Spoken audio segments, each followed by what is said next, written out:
Bismillahirrahmanirrahim. Today our topic of lecture is about distance and displacement. Consider a situation: this is your house and you are in a hurry to move to your office. Now there are two roads. One is straight one and the other one is tilted. Road 1 is 20 kilometers while road 2 is 8 kilometers. Now road 2 shows a specific direction towards your office, and that is north direction. Road 2 also shows the shortest path between your home and office. Road 2 is actually the distance between your house and office, while road 2 shows the displacement between your house and office. Now distance can be defined as the actual path between 2 points, one is your house and other one is your office, is called distance, while displacement can be defined as the shortest path between two specific points is called displacement. Distance is a scalar quantity.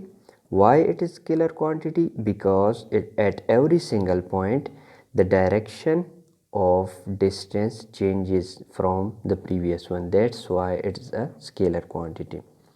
Similarly, displacement is a vector quantity because at every point the direction remains constant with the previous one.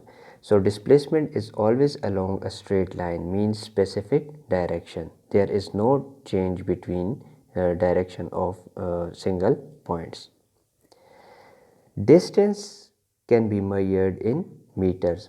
As we have studied in our previous chapter about system international unit, now system SI unit of distance is meter. Similarly, SI unit of displacement is meter, but there is a difference between these two quantities, and that's suitable direction is an extra term in displacement. It means that in displacement with meter we discuss the direction of our quantity as well. It may be east, west, north, south. Also we can write displacement in terms of right direction or left direction. Now if we remove this direction term from displacement, then these two quantities, distance and displacement, will becomes equal. It means that displacement will become distance. Now consider an example. We have 2 points, one is P and other one is Q.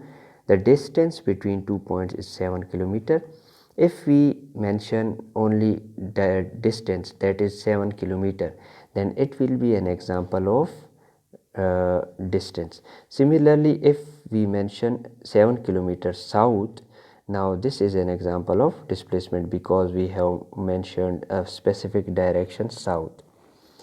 Now we are going to discuss some special cases about distance and displacement. The first case is, let's say we have distance between 2 points, one is A and other one is B. If you start to move from point A to B, after reaching point B you cover 10 meter distance. Now you want to come back to your starting point, and that is A. When you come back to your initial point or starting point, again you cover 10 meter distance. So total distance becomes 10 meter plus 10 meter is equal to 20 meter. Now in case of displacement there will be zero displacement. Why? Because you have start your journey from point A and again you ends your journey at the same point A. Now displacement we have defined that it is the shortest path between 2 points. Now here is at the one point only A. That's why displacement will be 0 in such case. Similarly, if you start your journey in a circular path from point A and again you cover your distance and ends your journey at point A again, so total distance will be equal to circumference of circle. Circumference is actually the internal area of that circle. So in this case displacement will also be 0. Why? Because similarly in the previous case we have studied that our starting and end point was same.